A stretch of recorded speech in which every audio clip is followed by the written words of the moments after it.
Hello student, very good morning. कैसे हैं आप सभी का बहुत बहुत स्वागत है हमारी ऑनलाइन क्लासेस में। और स्टूडेंट, जैसा कि आप जानते हैं हम पढ़ रहे थे हिंदी में काव्यखंड में था हमारा पाठ 12 कैदी और कोकिला। तो बताइए स्टूडेंट्स, इस पाठ को किसने लिखा था? बताइए जल्दी से। तो किसने लिखा था स्टूडेंट? इस पाठ को लिखा था, किसने लिखा था बताइए? आपको याद होना चाहिए, मैंने बार बार आपको बताया, माखनलाल चतुर्वेदी जी ने। इसलिए मैंने बोर्ड पर नहीं लिखा, क्योंकि आपको मैं कई बार लिखकर बता चुकी हूँ, लेकिन आप अगर नहीं याद रखेंगे तो फिर ये गलत बात होगी, क्योंकि आपसे एग्ज़ाम में यहाँ से क्वेश्चन पूछा जाता है। तो ठीक है स्टूडेंट, तो किसने लिखा इस पाठ को? माखनलाल चतुर्वेदी जी ने। ये कवि हैं। और क्या हुआ था बताइए, इस पाठ में क्या हुआ था कि माखनलाल चतुर्वेदी जब कवि जेल में बंद थे तो उन्हें रात में एक कोयल की आवाज़ सुनाई दी और उसी को लेकर इन्होंने ये कविता लिखी। वो रात में कोयल का जो बोलना था लेखक को बड़ा अजीब सा लगा, और तब उन्होंने व्यग्रता से ये पूछ बैठे, वो कोयल से पूछ बैठे कि भाई तुम रात में क्यों रो रही हो? भाई कुछ ऐसा होगा रात में जो अटपटा होगा। तो उसी को लेकर कवियों को तो प्रेरणा मिल जाती है ना कहीं से, तो ऐसे ही लेखक को मिली थी। तो यस स्टूडेंट, कवि को मिली थी। इसमें हमने देखिए पहला काव्यांश पढ़ा, दूसरा पढ़ा था, और आज है हमारा तीसरा काव्यांश। ठीक है, कौन सा काव्यांश है हमारा? थर्ड वाला। और थर्ड वाले काव्यांश के भी मैंने आपको शब्दार्थ लिखा दिए थे। थर्ड वाला है कहाँ तक? क्या देख ना सकती और बोलो तो। ठीक है, कहाँ से कहाँ तक है देखो, आपको पता भी रहेगा। क्या देख, और मार्क भी कर सकते हैं आप, अपनी बुक में मार्क कर सकते हैं। मैं कहाँ से कहाँ तक की व्याख्या बता रही हूँ।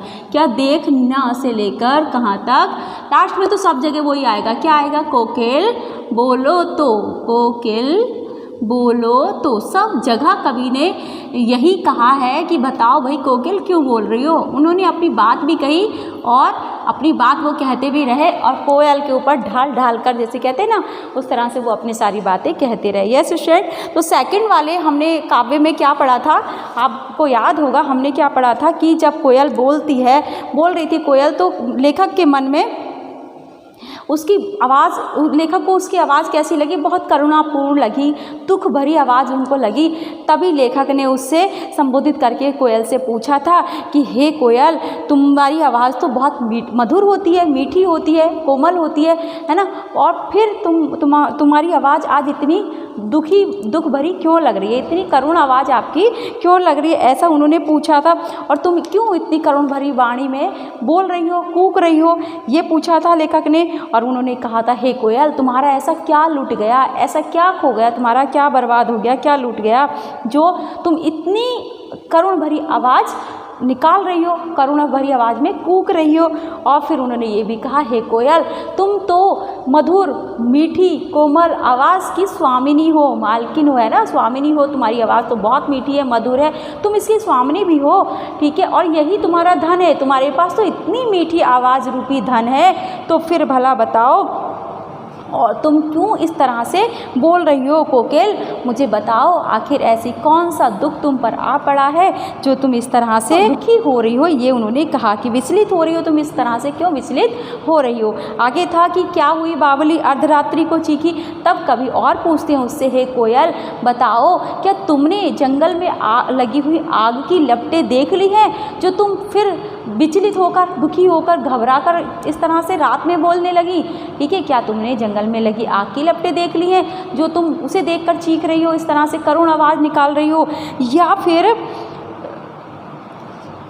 फिर क्या हुआ कि तुम पागल हो गई? उन्होंने क्या कहा कि हे कोयल, क्या तुम पागल हो गई हो जो रात में इस तरह बोल रही हो? या फिर तुमने जंगल में लगी हुई आग की लपटों को देख लिया है, उस खतरे को महसूस कर लिया है, जिस वजह से तुम रात में भी बोलने लगी, रात में भी कूकने लगी, और तुम्हारी आवाज़ इतनी करुणामय हो रही है? ये लेखक ने पूछा कि कोकिल बोलो तो आखिर तुम क्यों रात में, आधी रात में इस तरह से क्यों बोल रही हो? उनका क्या मतलब था कि क्या कोयल, क्या तुम्हें भी अंग्रेजों के अत्याचार पूर्ण शासन का ज्ञान हो गया है, इनकी नीतियों का पता चल गया है, कितनी नीतियाँ बनाते हैं, अत्याचार पूर्ण नीतियाँ बनाते हैं, क्या इसलिए तुम रात में कूक रही हो? तो वो ये हमने क्या जाना स्टूडेंट, हमारी इससे पहले वाली क्लास की फिर से हमने रिवीजन कर लिया। जो सेकंड वाली व्याख्या थी हमने उसका रिवीजन किया, और आज हम क्या देखेंगे? थर्ड वाला जो काव्यांश है उसका रिवीजन हम करेंगे। तो थर्ड वाला क्या है देखिए, क्या देख ना सकती जंजीरों का गहना, क्या देख ना सकती जंजीरों का गहना। अब क्योंकि आपको ये ध्यान रखना है स्टूडेंट, हर काव्य में ये ध्यान रखना है कि जो लेखक है वो कहाँ बंद है, जेल की काल कोठरी में वो बंद है, ठीक है, जेल की कोठरी में बंद है। अब कोठरी में बंद है तो मैंने आपको बताया था जब शब्द अर्थ लिखा है कि उनको जंजीरों से बांध कर वहाँ पर रखा गया था। स्वतंत्रता सेनानियों को वो ऐसे यातनाएँ दिया करते थे, और कौन कौन सी यातनाएँ देते थे वो भी हम इस पाठ में जानेंगे, ठीक है। उससे पहले उन्होंने बताया था कवि ने कि हमें जहाँ पर बंद किया हुआ है, जहाँ पर हमें रखा है, वहाँ अच्छे लोग नहीं रहते, वहाँ पर चोर लुटेरे और राह चलते लोग को लूटने वाले ऐसे लोग वहाँ पर रहते, अच्छे लोग नहीं रहते। और हमें पेट भर के खाना नहीं दिया जाता, बस जीने लायक खाना दिया जाता है, और उस वजह से हम क्या होता है, हमारा शरीर बहुत तड़प कर रह जाता है, हमें बहुत दुख पहुंचता है, और हम पर चारों तरफ से पहरे बैठाए गए हैं, हमें मरने भी नहीं देते, अगर हम मरना चाहें तो हमें मरने भी नहीं दिया जाता, तड़प तड़प कर आखिर हमें यहाँ पर जेल की काल कोठरी में जीना पड़ता है, ऐसा हमने पढ़ा था ना। तो फिर उसके बाद लेखक क्या लिखते हैं यहाँ पर, बताते हैं वो अपनी दशा को कि देखो जेल में जो अंग्रेज़ों ने हम पर कितना अत्याचार किया है, और किस तरह से जेल में हमसे काम करवाए जाते हैं, अत्याचार किए जाते हैं। तो तीसरा काव्यांश है, क्या देख ना सकती जंजीरों का गहना। यहाँ पर क्या के बाद में क्या लगा है स्टूडेंट, क्वेश्चन मार्क लगा है, तो मैं इसको थोड़ा सा दूर लिख देती हूँ, क्या उसके बाद क्वेश्चन मार्क देख से, है ना, देख ना, ऐसे लिखा है ना, क्या देख ना सकती जंजीरों का गहना, हथकड़ियाँ क्यों यह ब्रिटिश राज का गहना। क्या देख ना सकती जंजीरों का गहना, हथकड़ियाँ क्यों यह ब्रिटिश राज का गहना। कोल्हू की चर्रक चूँ जीवन का तान, गिट्टी पर उंगलियों ने लिखे गान। हूँ मोट खींचता लगा पेट पर जुआ, हूँ मोट खींचता लगा पेट पर जुआ, खाली करता हूँ ब्रिटिश अकड़ का कुआं। इसलिए दिन में करुणा क्यों जगे रुलाने वाली, दिन में करुणा क्यों जगे रुलाने वाली। इसलिए रात में गजब ढा रही आली, आली का मैंने बताया था है ना कि क्या हो जाएगा, सखी हो जाएगा, सखी या सहेली। इस शांत समय में अंधकार को बेद रो रही क्यों हो, इस शांत समय अंधकार को बेद रो रही क्यों हो। कोकिल बोलो तो चुपचाप मधुर विद्रोह बीज इस भांति बो रही क्यों हो, कोकिल बोलो तो। कवि हमेशा कवि पूछते हैं कोयल से कि आखिर क्यों रो रही हो तुम, इस तरह से दिन रात में क्यों इतनी विचलित हो रही हो, क्यों इतना रो रही हो, तुम्हारे लिए तो दिन है, सुबह है, शाम है, फिर भला बताओ तुम्हें ऐसा क्या दुख है। तब कवि यहाँ पर क्या करते हैं, तीसरे काव्यांश में बताते हैं कि हम पर जेल में हमें कैसे रखा जाता है, ये उन्होंने बताया, हम पर जेल में कौन कौन से अत्याचार होते हैं, ये तीसरे काव्यांश में उन्होंने बताया। जैसा कि पहली लाइन में लिखा है, क्या देख ना सकती जंजीरों का गहना। कवि कोयल से कहते हैं कि हे कोयल क्या तुम्हें हमारे शरीर पर, देखो क्वेश्चन मार्क लगा है ना, तो यहाँ पर क्वेश्चन मार्क लगे का मतलब यह है कि कवि ने कोयल से क्वेश्चन किया है, हे कोयल क्या तुम हमारे शरीर पर जंजीरों का, ये तुम्हें हमारे शरीर पर पड़ी जंजीरें नहीं दिखाई देती, क्या देख ना सकती जंजीरों का गहना। हे कोयल क्या तुम्हें हमारे शरीर पर पड़ी ये जंजीरें नहीं दिखाई देती, हथकड़ियाँ क्यों यह ब्रिटिश राज का गहना, ठीक है। और ये जंजीरें जो हैं ये हमें किसी गहने से कम नहीं लगती हैं कि हे कोयल क्या तुम्हें हमारे शरीर पर पड़ी हुई ये जंजीरें नहीं दिखाई देती, या ये जंजीरें नहीं दिखाई पड़ती। और फिर बताते हैं कवि कहते हैं कि ये जंजीरें हमें किसी गहने से कम नहीं लगी, ये हथकड़ियाँ जो हमने पहन रखी हैं ना, ये हमें अंग्रेजी राज द्वारा दिया गया गहना लगती हैं। ऐसा लगता है हमें कि अंग्रेज़ों ने हमें अंग्रेजी राज के द्वारा या अंग्रेज़ों के द्वारा हमें ये गहने उपहार में दिए गए हैं, गिफ्ट किए गए हैं, समझ रहे हो। उन कवि को और कवि के जैसे बहुत सारे जो स्वतंत्रता सेनानी थे वो जो जेल में बंद थे, सबको हथकड़ियों से बांध कर रखा था, जंजीरों से बांध कर रखा था। तो उन जंजीरों के बारे में बताते हैं कवि कि देखो हम पर कैसे कैसे अत्याचार हुए थे। कहते हे कोयल क्या तुम हमारे शरीर पर पड़ी हुई इन जंजीरों को नहीं देख सकती हो, ये जंजीरें हमें किसी गहने से कम नहीं लगती हैं। और हमने तो ऐसा मान रखा है कि ब्रिटिश राज ने हमें ये गहने तोहफे में दिए हैं, उपहार में दिए हैं, तो हम तो इन्हें गहना नहीं जंजीरें नहीं मानते, बेड़ियाँ नहीं मानते, हम तो क्या मान लेते हैं इन्हें कि भाई इस तरह से देखो कैदी मोटिवेट होते हैं, वहाँ पर स्वतंत्रता सेनानी मोटिवेट होते थे, खुद से अपने आप को प्रोत्साहित करते थे। तो उन्होंने कहा कि देखो हमारे शरीर पर जो जंजीरें हैं कोयल, ये जंजीरें क्या तुम देख नहीं सकते हो, ये हमें गहने की तरह लगती हैं। फिर क्या कहते हैं लेखक कि कोल्हू का चर्रक चूं जीवन की तान, गिट्टियों पर उंगलियों ने लिखे गान। और जो मैं ये कोल्हू खींचता हूँ, जो कोल्हू ये चलता है, हमें ये कोल्हू का चरसा खींचते समय, ठीक है, मैंने बताया था आपको कोल्हू कैसा होता है, चलिए मैं आज बता देती हूँ आपको कोल्हू। देखो फ्रेंड, कोल्हू क्या होता था, बीच में जैसे एक कुआं होता था, ठीक है, ये कुआं होता था यानी कि ज़मीन में गहरा कुआं, आप जानते होंगे। यहाँ से इसमें कुछ लगा होता था पानी निकालने के लिए, ठीक है, एक सर्कल टाइप का बाल्टियाँ टाइप की लगी रहती थी। फिर यहाँ से क्या होता था, ये जो एक लंबी सी मोटी सी लकड़ी लगी रहती है, जिसको जैसे बल्ली भी कहते थे ना आम बोलचाल की भाषा में, तो बल्ली कह देते हैं, तो ये लगी रहती थी। अब यहाँ पर ना इसके ऊपर ऐसे करके एक जुआ लगा रहता था, जैसे एक लंबी लकड़ी, जैसे आपने देखा होगा बैलगाड़ी जब दो बैल खींचते तो एक लकड़ी ऐसे होती है ना, उसको दोनों बैलों के कंधे पर रखा होता है, तो ऐसे यहाँ पर एक लकड़ी लगी रहती है। अब इसको ये जो खींचता है ना, यहाँ से इस तरह से ऐसे सर्कल में चलता है, ऐसे सर्कल में, तो वो जो खींचते हैं ऐसे करके राउंड में खींचते हैं ना, उसमें बैल जानवर खींचते थे, उसको क्या करते थे, बैलों से खिंचवाते थे या फिर कोई और जानवर उससे खिंचवाते थे, मनुष्य नहीं खींचते थे। लेकिन कभी कभी लोगों को जब पहले पानी हैंडपम्प नहीं हुआ करते थे या कुछ ऐसी सुविधा नहीं होती थी, तो लोग कुओं से रहट से इस तरह से भी पानी निकाल लेते करते। तो यहाँ पर कोल्हू भी ऐसे ही होता। तो कोल्हू का क्या होता है, यहाँ पर जब डाल दिया कुछ भी, ठीक है, जो कोल्हू से क्या होता है, जैसे तेल वगैरह निकालते हैं, कोल्हू से क्या निकालते हैं, तेल पेल दिया, जैसे सरसों होती है, अलसी होती है, आप तेल घर में यूज करते हैं उसी से। अब इसको वो क्या करते हैं, ऐसे करके चलाते हैं, ऐसे राउंड में चलाते हैं, ऐसे करके राउंड में, ठीक है। अब इसको वो क्या करते हैं ऐसे, अब जो जानवर होते हैं बैल वगैरह होंगे, तो वो इसको इस वाली लकड़ी को, जो मैंने आपको बताया ये वाली लकड़ी, इसको तो यहाँ कंधे पे रख लेते हैं। अब ये क्या करते हैं, ये बेचारे कैदियों से ये काम कराते थे, यहाँ पर क्या करते थे, वो तो कंधे पे रख लेंगे जानवर, लेकिन लोगों को क्या करना पड़ता था, कैदियों को यहाँ पर पेट पर उसको लगाकर, क्योंकि वो जो लकड़ी है ऐसे जैसे देख सकते हैं आप, है ना, इस तरह से लकड़ी है, तो बीच में ये लकड़ी ऐसे होगी, जानवरों के तो कंधों पे रहती है। लेकिन जब स्वतंत्र जो कैदियों से, मनुष्यों से ये काम कराया जाता था, तो उनको यहाँ पर पेट से ऐसे करके करना पड़ता था, पेट से, तब उनको चारों तरफ घूमना पड़ता था। तो जो घूमता था ना, ये जो लकड़ी ऐसे करके घूमती थी, देखो अब इस तरह से घूमती जाएगी ये, ठीक है, ऐसे घूमती जाएगी, तो फिर इस तरह से घूमती जाएगी, तो ये यहाँ पर ना वो तेल निकलता रहता था, कोल्हू चलता रहता है। कोल्हू गन्ने भी का भी जूस निकालते हैं, उससे बहुत कुछ, मतलब कई चीज़ों का जूस उससे निकाला जाता है।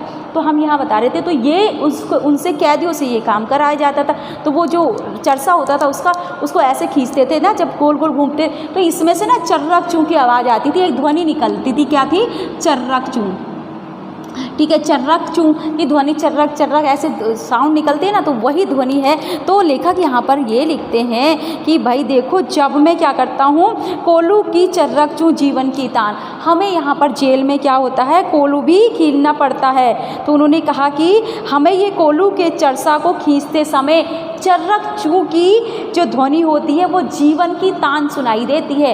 अगर ये तो क्या था, अत्याचार था, लोगों से, जानवरों, मनुष्यों से, इंसानों से, स्वतंत्रता सेनानियों से जानवरों वाला काम करवाया जा रहा था, समझ रहे हैं, तो ये अत्याचार है। लेकिन क्या कहते हैं, कवि खुद को मोटिवेट कर रहे हैं कि हे कोयल, मैं तुम्हें बताऊं कि चर्रक, जब हम कोल्हू का चरसा खींचते हैं, इसको खींचते हैं हम ऐसे करके, तो हम क्या पता है क्या होता है, देखो ये कितना सारा यहाँ पे डाला रहता है, मटेरियल डाला होगा, सरसों या कुछ भी, और उसमें से निकालना, इतनी ताकत तो इंसान में नहीं होती ना, बैल के बराबर थोड़ी होती है या फिर घोड़े के बराबर थोड़ी होगी। तो इस तरह से वो काम, अमानवीय काम करवाए जाते थे स्वतंत्रता सेनानियों से। तब लेखक यहाँ पर लिखते हैं कि कोल्हू का चर्रक चूं जीवन की तान, की जो कोल्हू मैं खींचता हूँ ना, उसकी जो आवाज़ होती है वो, उसमें भी मुझे चर्रक चूं की आवाज़ में, इससे मुझे दुख नहीं होता, मुझे वो जीवन की तान सुनाई देती है। अर्थात ऐसा लगता है कि हम बहुत सुखी हैं, हमारे अंदर जीवन है, हम जीवित हैं, तो वो उससे दुखी नहीं होते। कह रहे हम तो खुशी खुशी अपने देश के लिए सारे अत्याचार सहन करते हैं। तो कोल्हू की चर्रक चूँ हमें क्या, कोल्हू के चरसे को खींचते समय जो चर्रक चूँ की आवाज़ होती है वो हमें जीवन की तान सुनाई पड़ती है। फिर आगे क्या है देखिए, गिट्टियों पर अंगुलियों ने लिखे गान, है ना, गिट्टी पर अंगुलियों ने लिखे गान। और क्या कहते हैं कि देखो अब यही चर्रक चूँ जो है उनको क्या होती थी, उनको और प्रेरणा देती थी, और जो ये खींचते थे, चरसा खींचते थे वो, तो उनको लगता था जो चर्रक चूँ की आवाज़ है उससे वो और मोटिवेट हो जाते और उनका समर्पण की भावना देश के प्रति बलवती हो जाती थी। और वो कहते हैं कि जब हम अपने मजबूत हाथों से पत्थर तोड़ते हैं, यहाँ लिखा ना गिट्टी पर उंगलियों ने लिखे गान, और जब उनसे पत्थर भी तोड़वाए जाते थे जेल में, तो जब कहते लेखक ने लिखा कि जब हम अंगुलियों से अपने मजबूत हाथों से पत्थर को तोड़ते हैं तो ऐसा लगता है कि हमारी उंगलियों में जो पत्थर के ये टुकड़े स्वतंत्रता संग्राम का नया गीत लिख रहे हैं। क्या है देखो, गिट्टी पर उंगलियों ने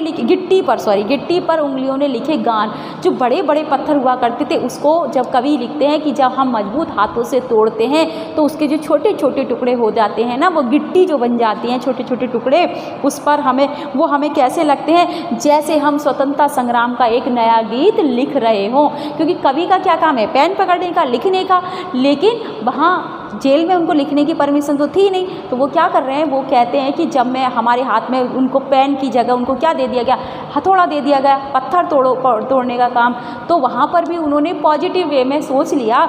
कवि लिखते हैं कि गिट्टियों पर उंगलियों ने लिखे गान कि जब मैं अपने मजबूत हाथों से पत्थर तोड़ता हूँ तो वो जो गिट्टियाँ होती हैं वो भी मुझे कैसी प्रतीत होती है, ऐसा लगता है कि जैसे मैं एक नया गीत लिख रहा हूँ, स्वतंत्रता संग्राम का एक नए गीत की रचना कर रहा हूँ, एक नया गीत में लिख रहा हूँ। और हूँ मोट खींचता लगा पेट पर जुआ, खाली करता हूँ ब्रिटिश अकड़ का कुआं।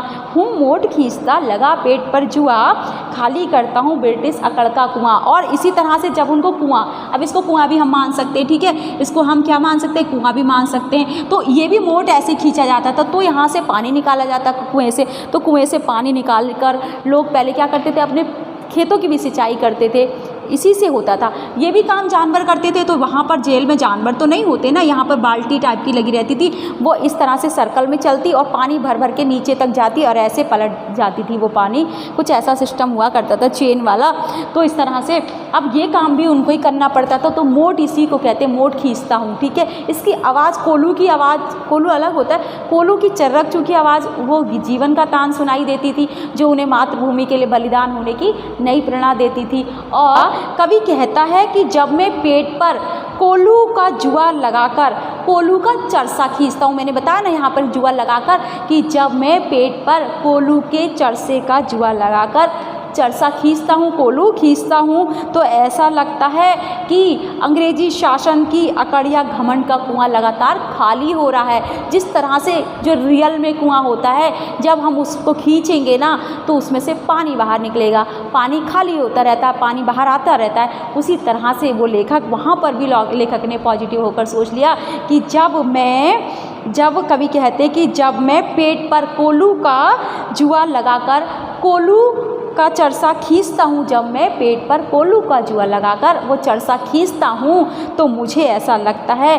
कि मैं अंग्रेजी शासन की अकड़ का कुआं खाली कर रहा हूँ, खाली करता हूँ ब्रिटिश अकड़ का कुआं। तो मुझे ऐसा लगता है कि मैं ब्रिटिश अकड़ का, अंग्रेजी शासन की जो अकड़ है ना, उसका कुआं खाली कर रहा हूँ। अर्थात तुम हम पर करो कितने अत्याचार करोगे, लेकिन हम हार मानने वालों में से नहीं है, तो भाई अकड़ तुम्हारी रखी रह जाएगी, हम तो हार नहीं मान रहे। तो ऐसा उनको लगता है। और ऐसा भी लगता है कि जैसे लगातार उनकी अकड़ कम हो रही है, क्योंकि वो इतने अत्याचार करते थे और भारतवासी हिम्मत ही नहीं हारते थे। यस, और कितनी सारी यातनाएं अंग्रेजों ने दी थी स्वतंत्रता संग्राम सेनानियों को जेल के अंदर, लेकिन फिर भी किसी ने भी हिम्मत नहीं हारी। आगे देखते हैं, दिन में करुणा क्यों जगे रुलाने वाली, इसलिए रात में गजब ढा रही आली। अब लेखक आगे लिखते हैं, हे कोयल, इस अंधकारपूर्ण एवं शांत महल में तुम क्यों विलाप कर रही हो। दिन में तो हमसे कठोर परिश्रम कराया जाता है। क्या होता है कि दिन में करुणा क्यों जगे रुलाने वाली।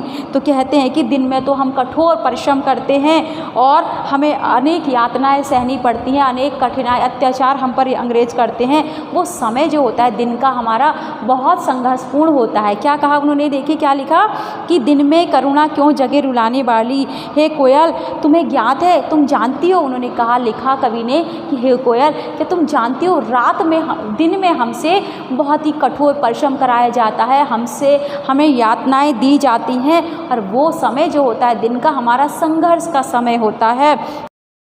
इसलिए रात में गजब ढा रही आली। क्या तुम इसलिए रात में आई हो, तुमने ये सोच लिया कि दिन में तो इन पर इतने अत्याचार होते हैं और मेरी आवाज़ कोई सुनेगा नहीं, करुणा की जिनको ज़रूरत ही नहीं है, तो क्या इसलिए तुम रात में इस करुणामयी वाणी में बोल रही हो, इसलिए रात में गजब ढा रही आली। तो क्या कोयल तुम इसलिए रात में दिन में तुमने हम पर हुए अत्याचारों को देखा, क्या इसलिए तुम रात में इस तरह रुदन कर रही हो, करुण आवाज़ में रो रही हो।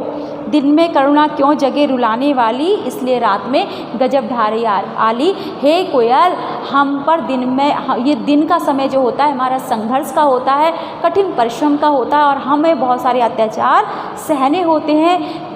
तो क्या उस समय हमें करुणा की ज़रूरत नहीं होती। तो क्या तुम इसीलिए रात में करुण विलाप कर रही हो, क्या तुमने दिन में हमारे ऊपर होती हुई यातनाओं को देख लिया है, इसलिए क्या तुम रात में रो रही हो। इस शांत समय में अंधकार को वेद रो रही क्यों हो, और ये शांत समय है, हमें भी शांति से रहना है, तो फिर भला तुम इस अंधकार को मैं इस तरह से क्यों रो रही हो, ये लेखक ने लिखा। फिर कोकिल बोलो तो चुपचाप मधुर विद्रोह बीज इस भांति बो रही हो क्यों, कोकिल बोलो तो। और लेखक लास्ट में कहते हैं उससे, हे कोयल क्या तुम भी विद्रोह रूपी बीज बो रही हो, अर्थात तुम भी क्रांति का सूत्रपात करना चाहती हो, तुम भी ये चाहती हो कि इतने अत्याचार कर दिए अंग्रेजों ने, अब बस बहुत हुआ, और तुम भी क्या विद्रोह का बीज बो रही हो, तुम भी हम लोगों के साथ शामिल हो, ठीक है। तो क्या इसलिए तुम चुपचाप ये काम कर रही हो, क्रांति का सूत्रपात कर रही हो, क्रांति के बीज बो रही हो, क्या इसलिए तुम रात में इतनी करुणापूर्ण वाणी में रुदन कर रही हो, कोयल बोलो तो। आखिर क्या था कि वो तो जानना चाहते थे ना, कौन जानना चाहते थे, कवि जानना चाहते थे कि कोयल बताओ तुम क्यों रो रही हो, ठीक है, क्या तुम हमारे शरीर पर पड़ी, एक बार फिर से देखते हैं, क्या तुम हमारे शरीर पर पड़ी इन जंजीरों को नहीं देख रही हो, और ये जंजीरें हमें किसी गहने से कम नहीं लगती, और जो हमारे हाथों में ये हथकड़ियाँ हैं ये तो हमें अंग्रेजों द्वारा दिया गया उपहार ही प्रतीत होती हैं। और जो कोलू के चलने से ये चर्रक चूँ की जो आवाज़ आती है ये हमें स्वतंत्रता का नया गीत लिखती है, हमें नई प्रेरणा देती है ये चर्रक चूँ की आवाज़, कि हम अपनी मातृभूमि के लिए अपने प्राणों को न्यौछावर करें, कुछ नया करें, ठीक है। और हमारे हाथों में हम जब अपने मजबूत हाथों से ये गिट्टियाँ तोड़ते हैं, ये पत्थर तोड़ते हैं, तो वो गिट्टियाँ, टूटी हुई गिट्टियाँ हमें ऐसे लगती हैं कि हम एक नई कविता लिख रहे हैं, देश प्रेम की, देशभक्ति से भरी हुई एक नई कविता हम लिख रहे हैं, ऐसा कवि को लगता है। फिर कवि आगे क्या लिखते हैं कि जब मैं अपने पेट पर जुआ लगाकर वो मोड़ खींचता हूँ, रहट चलाता हूँ यानी कि कुआं चलाता हूँ, तब मुझे ऐसा लगता है कि ब्रिटिश राज की, ब्रिटिश शासन की अकड़ का कुआं मैं खाली कर रहा हूँ, ऐसा मुझे लगता है। तब लेखक आगे कहते हैं कि हे कोयल दिन का जो समय होता है वो कठोर यातनाओं वाला होता है, कठिन परिश्रम वाला होता है, और हम पर तरह तरह के अत्याचार होते हैं, उस समय हमें करुणा की आवश्यकता नहीं होती, इसलिए ठीक है, इसलिए क्या तुम रात में आई हो इसलिए तुम हमारी दशा देखकर रात में रो रही हो, इसलिए रात में गजब ढा रही आली, क्या तुम इसलिए रात में उसी बात से दुखी होकर दिन में हुए अत्याचारों को देखकर, अंग्रेजों द्वारा किए गए अत्याचारों को देखकर, क्या तुम रात में, हे सखी क्या तुम रात में इस तरह से रो रही हो, इसलिए करुण विलाप कर रही हो तुम रात में, ये वो कहते हैं। और कहते हैं कि इस दिन में कठोर परिश्रम के बाद हमें रात में शांति की आवश्यकता होती है, यानी कि क्या होता है, ये समय कैसा होता है, शांति का होता है, पर तुम इस समय अपनी मधुर वाणी में इस तरह क्यों रो रही हो? क्या तुम नई क्रांति के बीज बो रही हो? नई क्रांति का सूत्रपात तुम कर रही हो? कोयल बोलो तो, क्या तुम अपनी इस मधुर वाणी से लोगों में क्या कर रही हो? नई क्रांति, नई उमंग, नई प्रेरणा भर रही हो? कोकिल बोलो तो, आखिर तुम इस तरह रात में क्यों रो रही हो? तो शायद ये थी हमारी आज की क्लास, जिसमें हमने थर्ड की व्याख्या देखी। ठीक है, आई होप कि आपको समझ में आ गई होगी। नेक्स्ट वीडियो में फिर मिलते हैं नेक्स्ट काव्यांश की व्याख्या के साथ।